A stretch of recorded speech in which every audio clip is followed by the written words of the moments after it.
This is Meet Sean, where we break down real life topics insurance, annuities, real estate, travel planning, and home ownership so you can make smarter moves. Subscribe so you don't miss the next episode. You know, I will literally never forget staring at my laptop on this random Tuesday night, just watching a flight to Chicago absolutely mock me. Oh, I know that feeling. It's the worst. It really is. I mean, I had been tracking this specific route for, gosh, like 3 weeks. And the price was just bouncing around like a ping pong ball. Right. It started at $287. Hmm. And I thought, well, let's wait, Let's see if it drops. Of course. The classic trap. Exactly. Then it jumps to 312. Panic immediately sets in. Naturally. And then suddenly it drops to 290. Yeah. My heart rate it's visibly spiking at this point. You're in full fight or flight mode over a plane ticket. Yes. I'm sitting there sweating, completely convinced that if I don't buy this exact ticket right this second, I am going to be priced out of my own vacation. So you bought it. So I pull the trigger. $290. I go to bed feeling like I somehow survived a financial hostage negotiation. I mean, that's exactly what it feels like. And then I wake up the next morning, I open the airline app out of some morbid curiosity, and that exact same flight, same seat, same time, it has dropped to $245. Ouch. Yeah, that hurts. That sinking feeling in your stomach, it is just absolute crushing defeat. It is a universally understood pain point. And, the physiological reaction you're describing, the sweating, the elevated heart rate, that is entirely by design. Wait, really? By design? Oh, absolutely. We have been conditioned over the last, I'd say, 2 decades to view flight booking and really the broader ecosystem of travel rewards as a high-stakes casino game. It definitely feels like a casino. Right. You sit at the digital slot machine, you pull the lever by refreshing your browser, and you just pray you don't go broke. But the fundamental truth of the travel industry is that you are not actually gambling. Okay, so what am I doing then? You are participating in a highly structured, fiercely mathematical marketplace. It means, I guess, if we understand the math, we stop being the casino's easiest marks. Precisely. You take the emotion entirely out of the equation. And that is really the core mission of our deep dive today. We are pulling from an incredible stack of data-driven guides provided by Carter Travel Excursions. They do fantastic work. They really do. They have basically mapped out the entire genome of the travel rewards and airline pricing ecosystem. So for everyone listening, we are going to take you on a chronological journey to decode this system. From absolute zero to booking a luxury trip. Exactly. We're looking at how a beginner can synthesize everyday spending into travel currency, how to dodge the catastrophic mathematical traps the banks lay out for you, and how to weaponize data to execute the perfect booking. So you never have to feel that Tuesday night panic ever again. Please, save me from myself. Well, the overarching philosophy we really need to establish from the start is that mastering travel rewards does not require insider hacks. It's not about secret codes. No, not at all. It doesn't require you to maintain complex spreadsheets or, dedicate your life to auditing airline points. Thank goodness, because I do not have time for that. Right. It relies on something much simpler. It's about recognizing the behavioral patterns that airlines and credit card issuers rely on and applying a highly structured, honestly, ruthlessly consistent strategy to the money you are already spending. Okay, so let's start with the foundation of that strategy, because the biggest mistake I see people make, and I've done this too, is treating credit card points like a high score in a video game. Oh, the hoarding mentality. Exactly. They just want the number to go up. But points are a fiat currency, and they are prone to brutal inflation. Very true. Airlines devalue their miles all the time. Right, so you wouldn't arbitrarily hoard a jar full of Japanese yen if you were planning a trip to Paris, right? That would make absolutely zero sense. Yet people will hoard airline miles with zero idea of where they actually want to go. The lack of a destination is, without a doubt, the single greatest point of failure for beginners. The strategy must always be dictated by the objective. You have to work backward from the dream. Start at the end. Exactly. And the data from our sources illustrates this beautifully. Think about it. The mechanical requirements for a domestic flight to visit your family for Thanksgiving are completely different from a luxury vacation. Right. A domestic flight is what? Roughly 25,000 miles? Roughly, yeah. But the mechanics needed to secure a week at a premium luxury resort. That demands upwards of 150,000 points. Wow, okay. Big difference. A massive difference. So the destination dictates the timeline, and the timeline dictates the financial vehicle you choose to get there. The timeline aspect is fascinating to me because people wildly underestimate the runway needed for a major trip. Oh, they think they can just start planning a month out. Right, but the data suggests that if you are planning a substantial international trip, say a European vacation, you need a minimum 12-month runway. Full year, yes. And that isn't just about finding hotel availability, is it? No, not at all. That 12-month buffer is an actual mechanical requirement. You need time to acquire a new credit card, hit the minimum spend for the welcome bonus, wait for those points to actually post to your account. Because they don't show up instantly. Exactly. It can take a billing cycle or two. Yep. And then you need time to allow for natural accumulation through your everyday grocery and gas spending. So it's a slow burn. It is. The timeline protects you from the emotional panic of rushed spending. Once you have the objective and the timeline locked in, the immediate next variable is aligning your financial tools, specifically your credit cards, with that goal. Okay, so let's talk about the cards. Because the landscape of travel cards is essentially divided into two distinct hemispheres, right? You've got co-branded cards and general travel cards. Yes, and understanding the difference is crucial. Let me break down how I look at these two categories because the distinction really dictates your entire earning architecture. Go for it. So a co-branded card is your American Airlines card, your Delta card, your Marriott card. It literally has the brand's logo stamped right on the plastic. Right, you're locked in. Exactly. The points you earn are intrinsically tied to that specific ecosystem. Now, general travel cards, your Chase Sapphire, your American Express Gold, your Capital One Venture, they earn a proprietary bank currency. Which is much more versatile. I look at general travel points as a prepaid Visa gift card. They offer immense optionality because you can transfer them to dozens of different airline and hotel partners. That's a great analogy. Thanks. And co-branded points, on the other hand, are like a gift card to one specific local coffee shop. If you move, or if that coffee shop raises its prices, your currency is trapped. You can't use it anywhere else. That is an incredibly accurate way to view the liquidity of your points. But general's usually better for beginners. Generally, yes. I mean, if you're a management consultant who flies out of an American Airlines hub every single Monday, a co-branded card offers specific operational benefits. Like free checked bags, priority boarding, that kind of stuff. Exactly. Lounge access, all of that. But for the vast majority of consumers, flexibility is the ultimate defensive mechanism against airline point devaluations. Because if Delta raises their prices, you just transfer your Chase points to United instead. Precisely. You have an escape hatch. When you are ready to initiate this strategy, the data strongly suggests targeting a mid-tier general travel card. What does mid-tier mean in terms of cost? Well, the annual fees in this space range from $0 all the way to nearly $700. $700, yikes. Yeah, those are the ultra-premium cards.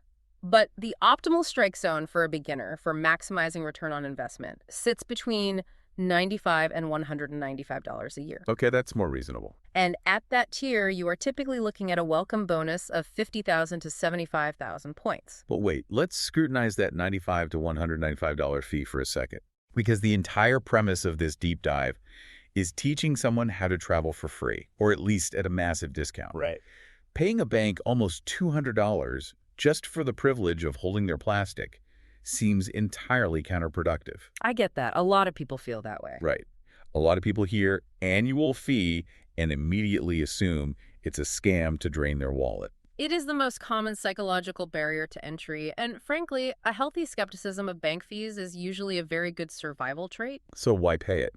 We have to look at the mathematics of customer acquisition. The banks are willing to take a massive loss on you in year one just to acquire your long-term business. So they're bribing me, essentially. Basically, that welcome bonus of 50 to 75,000 points has a conservative baseline cash equivalent of $500 to $750 in travel. Wow. Okay, so I'm paying a fee but getting way more back. Exactly. You are effectively paying a $195 premium to purchase a $700 travel credit. So it's an arbitrage play. We are literally exploiting the bank's marketing budget.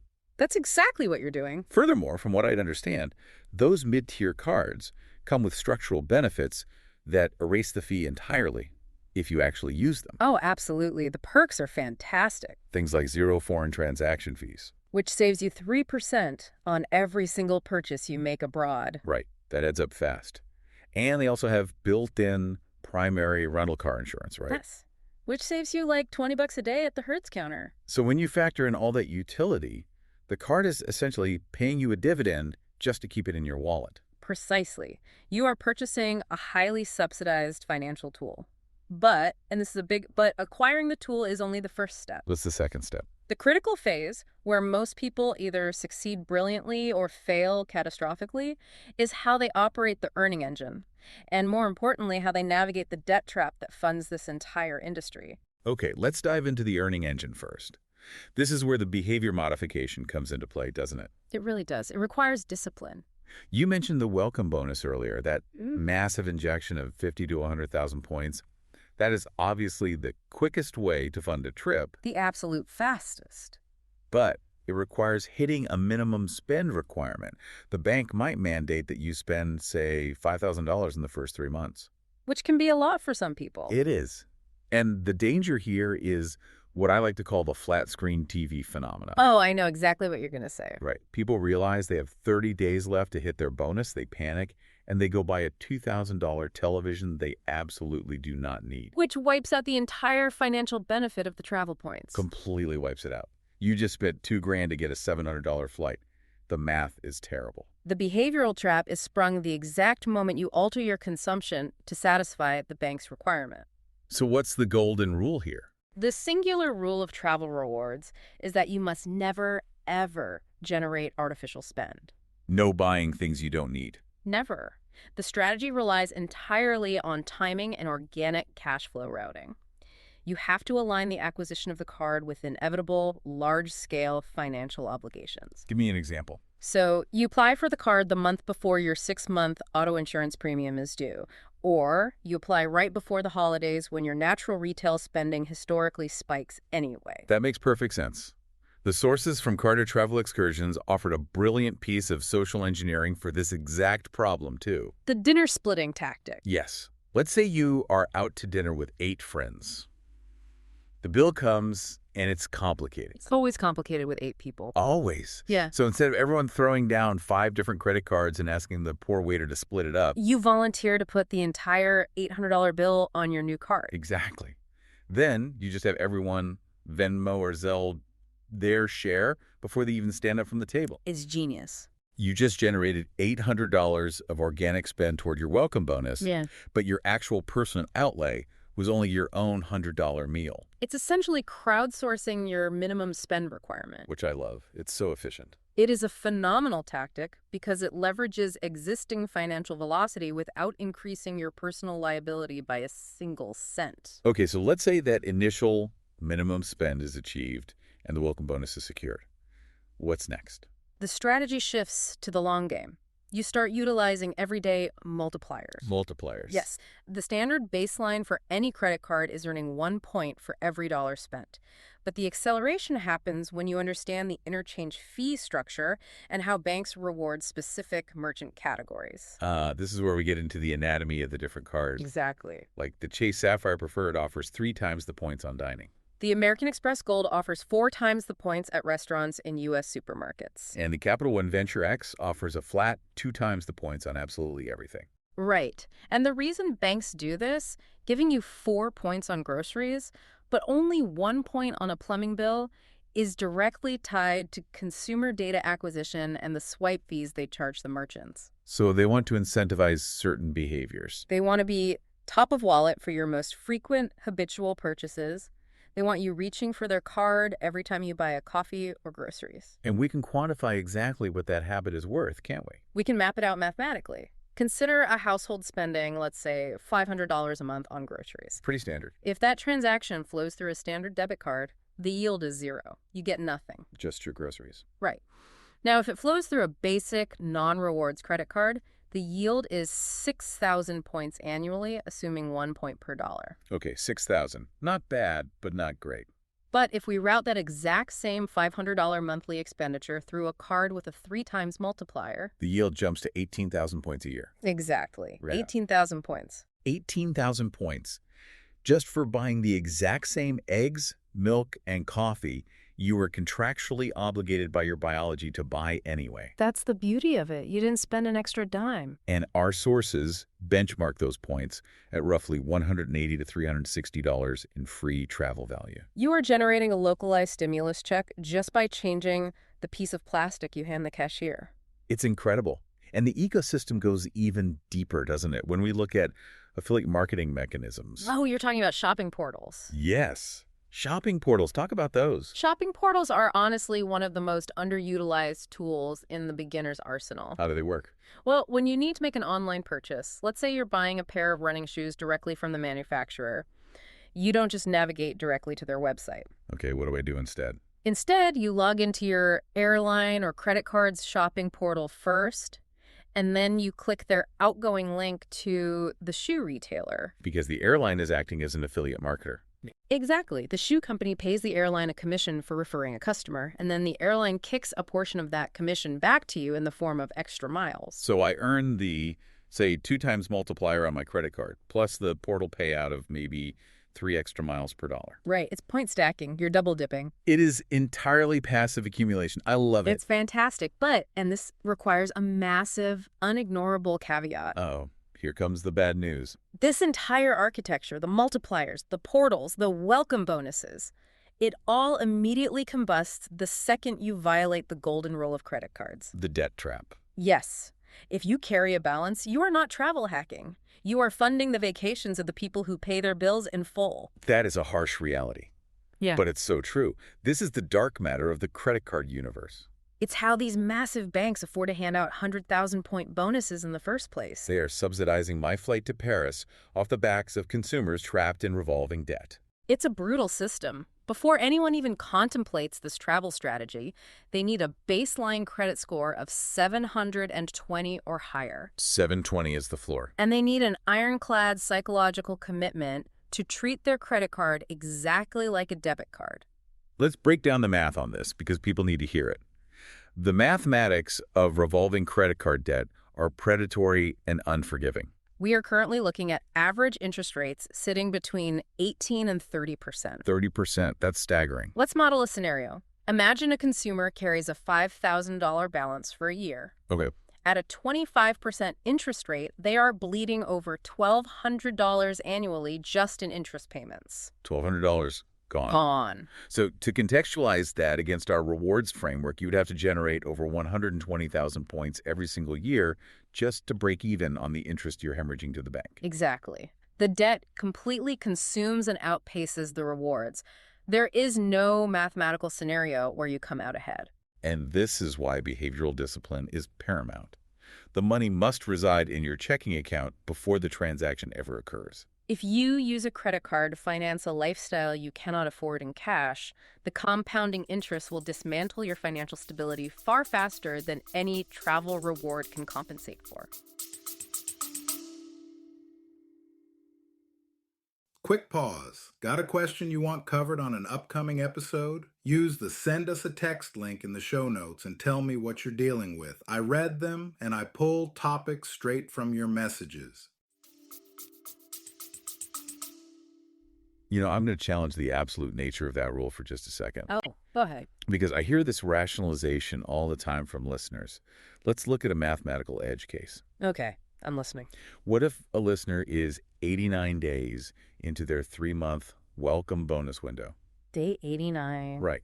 They are $50 short of hitting a massive 100,000-point bonus, which we value at maybe $1,500. Okay. But their billing cycle closes tomorrow, and they genuinely don't get paid until Friday. I see where this is going. Is it not a mathematically sound arbitrage to just carry that $50 balance, pay the, $2 in interest next month, and secure the $1,500 asset? I mean, the math screams, do it. In a vacuum, looking strictly at the isolated numbers of that single transaction, your logic holds. Right. It makes sense. But human behavior does not exist in a vacuum. Once you justify carrying a balance, even for a mathematically sound reason like that, you shatter the psychological firewall that keeps you safe. So it's a slippery slope. It is the ultimate slippery slope. You normalize the act of paying interest to a credit card company. The banks have billions of dollars in behavioral data that proves once a consumer rationalizes revolving debt just once, the probability of them doing it again, for less mathematically sound reasons, skyrockets. So it's like breaking a diet. Once you have one cookie, you eat the whole box. Exactly. It is a behavioral slope that you cannot afford to step onto. The rule remains absolute: pay it in full every single month. Zero exceptions. Okay, the firewall has to hold. Message received. So we've established the defensive perimeter. Yes, the foundation is set. Let's pivot to the offensive strategy then. Assume our listener has executed the earning phase flawlessly. Their credit score is pristine, they have zero debt, and they are sitting on a massive stockpile of points. A great place to be. It is. But this brings us to the reconnaissance phase. Because having a massive travel budget is entirely neutralized if you drastically overpay for your itinerary. Oh, absolutely. You can waste hundreds of thousands of points on a bad booking. Right. So we need to dissect the actual architecture of airline pricing algorithms so we know exactly when to strike. To understand airline pricing, we first have to demolish the persistent folklore that surrounds it. Yes, let's bust some myths. The internet is completely saturated with outdated anecdotal advice that actually harms consumers. And the most pervasive myth, by far, is the belief that airlines are tracking your browser cookies to artificially inflate prices based on your search history. Oh man, I am so glad we are addressing this because it feels undeniably true when it happens to you. It really does feel personal. It does. You look at a flight to Denver, it's $300. You leave the tab open, go make a sandwich, come back 2 hours later, hit refresh, and it's suddenly $350. And you think the airline is spying on you? I swear they are. If they aren't reading my cookies and punishing my hesitation, what mechanical process just triggered that $50 surge?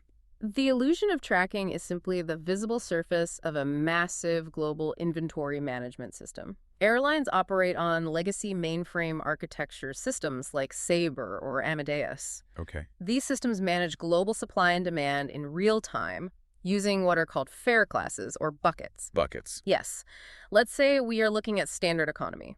The airline doesn't just price all 200 economy seats at $300. They segment them into buckets. How does that work? They might have a bucket of 15 seats priced at $200, a bucket of 20 seats at $250, and a bucket of 30 seats at $300. Ah, so it's essentially a tiered wholesale warehouse.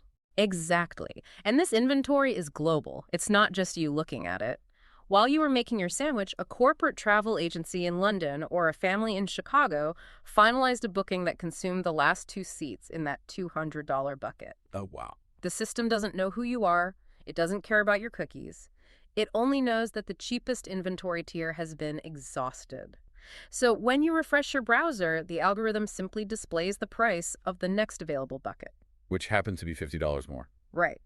It is an impersonal, strictly mathematical reflection of global real-time supply and demand. That reframes the entire experience for me. It completely removes the paranoia. It's not a conspiracy against my IP address. It's just the relentless churn of global commerce. Precisely. You just missed the bucket. Okay, what about the other deeply entrenched myth? The one every well-meaning relative repeats at Thanksgiving. If you want a cheap flight, you have to buy your ticket at 2 a.m. on a Tuesday. Ah, the Tuesday myth. Right. That is a relic of the 1990s. Really? It used to be true. It did. Decades ago, airline executives would actually manually load their new fare sales into the global distribution systems on Monday nights. So travel agents would come in on Tuesday morning and see the sales. Exactly. But that manual process has been entirely replaced by incredibly sophisticated revenue management algorithms. AI is running the show now. Yes. These AI-driven systems update pricing continuously 24/7. They are reacting to competitor price drops, jet fuel costs, historical load factors, and real-time demand curves. So buying on a Tuesday. Provides zero mechanical advantage in the modern era. None. What actually matters is executing your purchase within what we call the Goldilocks window. The Goldilocks window, I love that term. The precise statistical time frame where the airline's algorithm is most desperate to secure capital before the flight departs. Not too early, not too late, just right. And Carter Travel Excursions provided us with some highly specific data-back windows for this, didn't they? They did. For standard domestic flights within the United States, the data dictates a Goldilocks window of 1 to 3 months prior to departure. 1 to 3 months. So if you try to book a flight to Dallas 6 months in advance. The airline's algorithm has zero incentive to offer you a discount. They have months to fill that plane. They will actually price it at a premium to capture the ultra planners and corporate travelers who require guaranteed logistics. So it's literally a penalty for being too organized. It is. And on the flip side, if you wait until 7 days before the flight. The algorithm assumes you are a desperate business traveler dealing with a crisis. Exactly. And it prices the remaining seats at an exorbitant premium. 1 to 3 months is the sweet spot where the airline is actively trying to lock in their baseline revenue for that route. Okay, now how does that window shift for international travel? International logistics naturally require more lead time for consumers, and the airlines reflect that. The Goldilocks window expands to 2 to 8 months prior to departure. 2 to 8 months, that's a wider net. It is. However, these baseline rules absolutely disintegrate the moment we introduce peak holiday travel into the equation. Oh yeah, holiday pricing is where the algorithms become truly ruthless because demand is incredibly inelastic. People literally have to get home. They have no choice, and the airlines know it. Let's look at the exact timing for these high-pressure scenarios because the data here is wild. It's very specific. Right. The data reveals that for Thanksgiving, you absolutely must secure your booking in October. The statistical optimum is exactly 35 days prior to departure. 35 days. And for Christmas, the window tightens even more. You need to book between mid-October and Halloween. The optimal strike date is exactly 51 days out. Why is the algorithm behaving so differently around the holidays? Because the historical load factor data for those specific dates guarantees the airline will sell out the plane. Their risk profile drops to almost zero. But they don't need to put things on sale. Exactly. At 51 days before Christmas, the algorithm is releasing the last of the mid-tier fare buckets to secure operational cash flow before letting the remaining inventory absolutely skyrocket for the latecomers. Wow. Okay. What about other peak times? Looking further ahead, the data for Spring Break 2026 pinpoints the optimal booking day at 43 days out. 43 days for spring break. And for summer travel to Europe, which is the most heavily trafficked international corridor, you must secure your itinerary by March or April. So if you attempt to book a July flight to Rome in late May, you will be paying peak dynamic pricing. It will cost a fortune. Okay, so we have isolated the optimal time frame to buy. But the data also highlights that the actual day of the week you choose to put your body on the airplane dramatically alters the price. Yeah, the departure day. We established that buying on a Tuesday is a myth, but flying on specific days is a massive variable. The departure day is critical because it filters out specific traveler demographics. For domestic travel, Saturday is the most economically efficient day to fly. The data shows average savings of 17% compared to a Sunday departure. 17%. Which actually makes perfect sense when you think about the human behavior driving the demand. How so? Well, business travelers are flying home on Thursdays and Fridays, right? They refuse to travel on a Saturday. They want to be home for the weekend. Exactly. And vacationers want to maximize their time off. So they fly out Friday night and return Sunday night. So Saturday becomes this dead zone for demand. And because it's a dead zone, the algorithm slashes prices to incentivize leisure travelers to fill the empty seats. That's brilliant. Now, what about international itineraries? For international flights, the demand curve shifts a bit. You want to target Tuesday or Wednesday departures. Midweek. Right. Those yield 10 to 20% savings. Specifically, a domestic departure on a Wednesday saves an average of $56 per ticket compared to weekend travel. $56 just for flying on a Wednesday? Yeah. That's huge for a family of 4. It really is. And what about the actual day of the week you execute the transaction? Even if the 2 a.m. Tuesday rule is dead, is there a statistical advantage to hitting buy on a specific day? Actually, yes. The aggregate data indicates that Sunday is the optimal day to purchase tickets. Buying on a Sunday. Consumers who initiate their bookings on a Sunday save roughly 6% on domestic routes and up to 17% on international flights. Compared to what? Compared to those booking on a Monday or Friday when corporate travel departments are actively acquiring inventory for the work week. So the strategy is robust. We know the Goldilocks window, we know the cheapest days to fly, and we know Sunday is the best day to buy. That's the formula. But I mean, monitoring all these variables manually would require you to refresh tabs all day, like a day trader. How do we automate this reconnaissance? You deploy technological traps. Your primary diagnostic tool should always be Google Flights. Google Flights is amazing. It is unparalleled for historical context. When you input a route, It provides a visual price graph indicating whether the current fare is statistically low, average, or high for your specific dates. So you know immediately if it's a good deal. Right. And you should be setting automated price tracking alerts right there in Google Flights. For broader nets, aggregators like Kayak or Skyscanner monitor multi-airline matrices simultaneously. And what about for the truly hardcore travelers? For the truly optimized traveler, subscription services that monitor the global distribution systems 24/7 for mistake fares are invaluable. Oh, let's explain mistake fares because they sound way too good to be true. They are rare, but they are real. This is when an airline's pricing analyst drops a decimal point, or a currency conversion glitches, and suddenly a $4,000 business class ticket to Tokyo gets published for $400. Exactly. Human or algorithmic error. And these automated services ping you the exact second the algorithm makes a mathematical error, allowing you to secure the ticket before the airline realizes the mistake and corrects the fare bucket. It's the ultimate capitalization on systemic error. I love it. But let's assume you've used all these tools, your alert triggers on a Sunday inside the Goldilocks window, and you are staring at a phenomenal itinerary. You're ready to book. This brings us to the execution phase, the ultimate point of friction. You have a massive points balance, but you also have cash. How do you objectively determine which currency to deploy? This is where decision paralysis hits people so hard. People just stare at the screen, terrified of wasting their points on a bad redemption. They do. But there is a concrete mathematical formula to eliminate the emotion entirely from this decision. I'll give it the formula. It's called calculating your cents per point, or CPP. This is the absolute bedrock of travel reward valuations. CPP. Okay, how do we calculate it? The CPP formula is your objective truth. It reveals the exact monetary value you are extracting from your points on any given transaction. The equation is straightforward. Let's hear it. You take the cash price of the flight, subtract any mandatory taxes or administrative fees you still have to pay out of pocket, and divide that remaining number by the total amount of points the airline is demanding. Cash minus taxes divided by points. Exactly. The resulting figure is your cents per point. Let's run a real-world simulation based on the source data to make this really visceral for the listener. Good idea. Imagine you are booking a flight to Miami.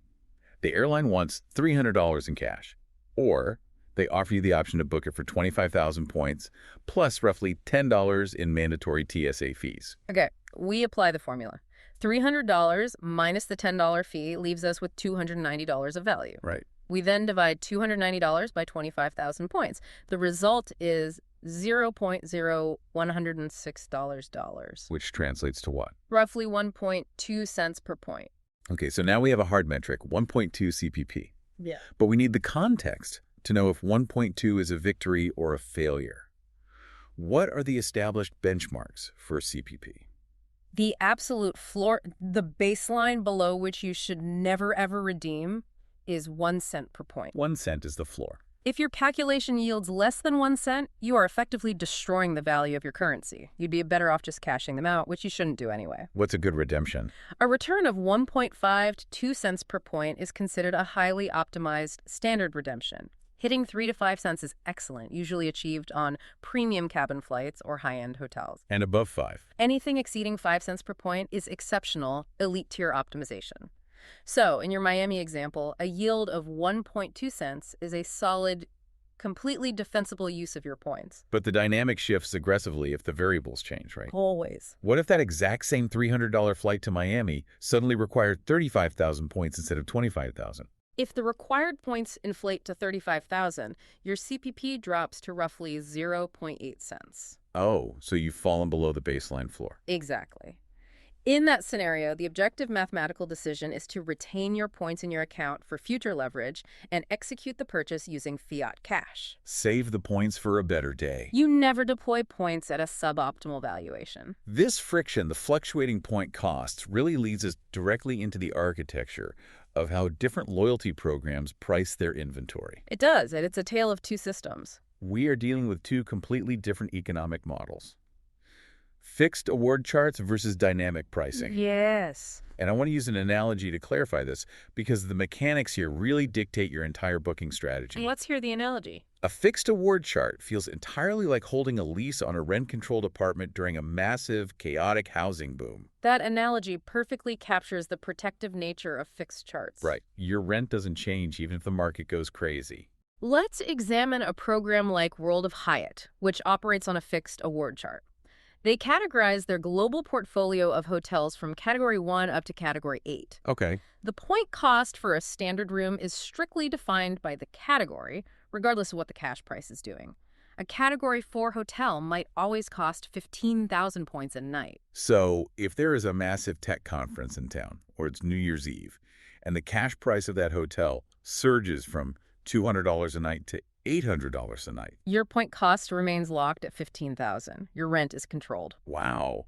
Your CPP in that scenario skyrockets because the cash denominator expands while the point numerator remains static. Precisely. Fixed charts are the ultimate hedge against peak season price gouging. Now, what about dynamic pricing? Conversely, dynamic pricing models which dominate airline programs like Delta SkyMiles operate on a floating algorithmic valuation. Floating meaning it changes all the time. In a dynamic system, the point cost is inextricably linked to the cash cost. If the cash price of the flight doubles due to high demand, the point cost will correspondingly double.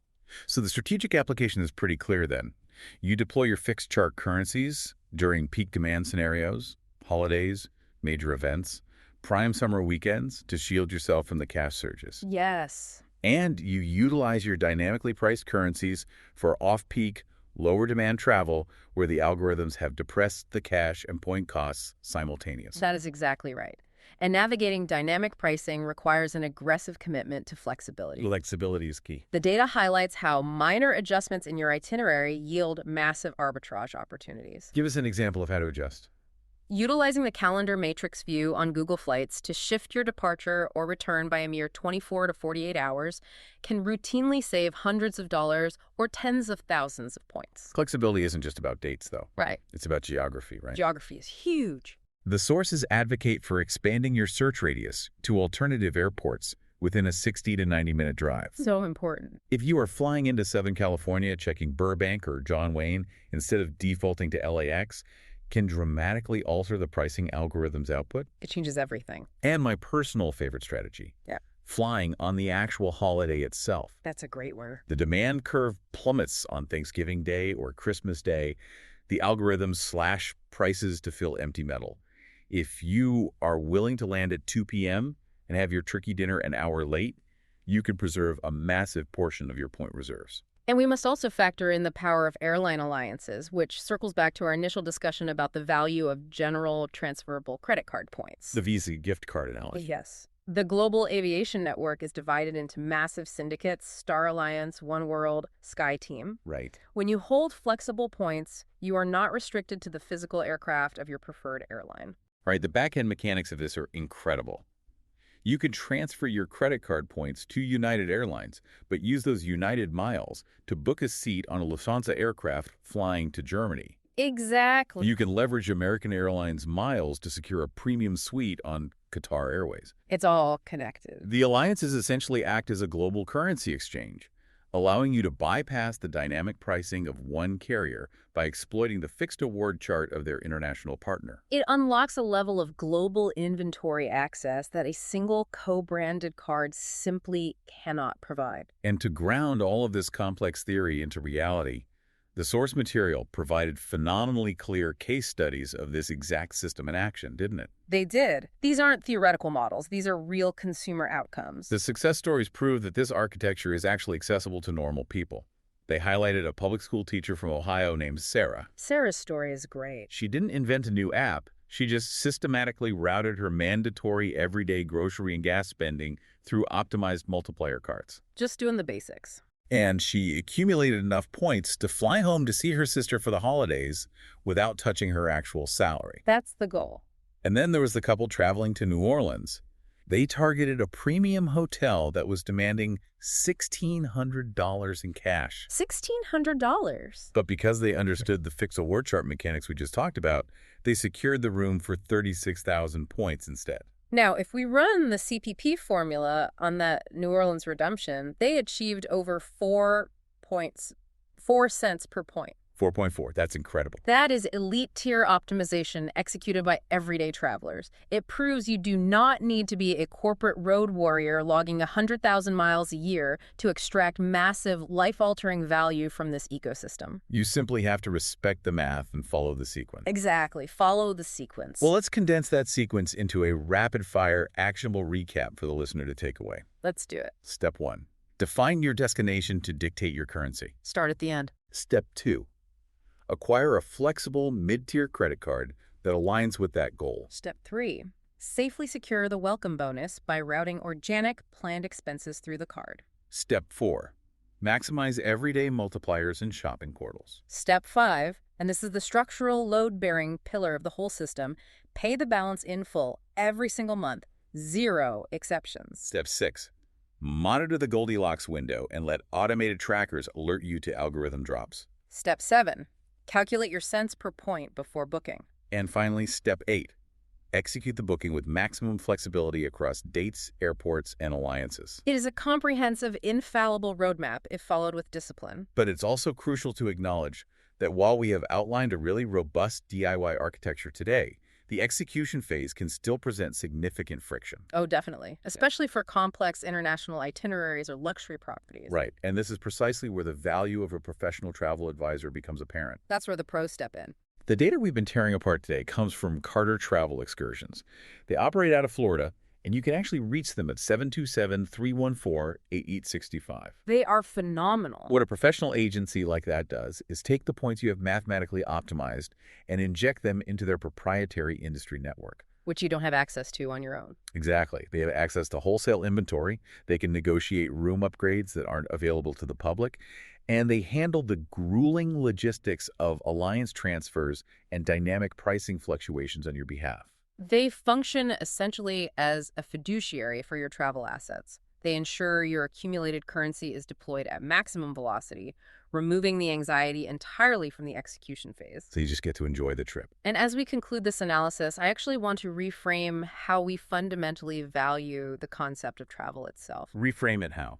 We expend an enormous amount of energy fixating on the physical destination, the thread count of the resort sheets, the aesthetic of the infinity pool, the view of the Eiffel Tower from the balcony.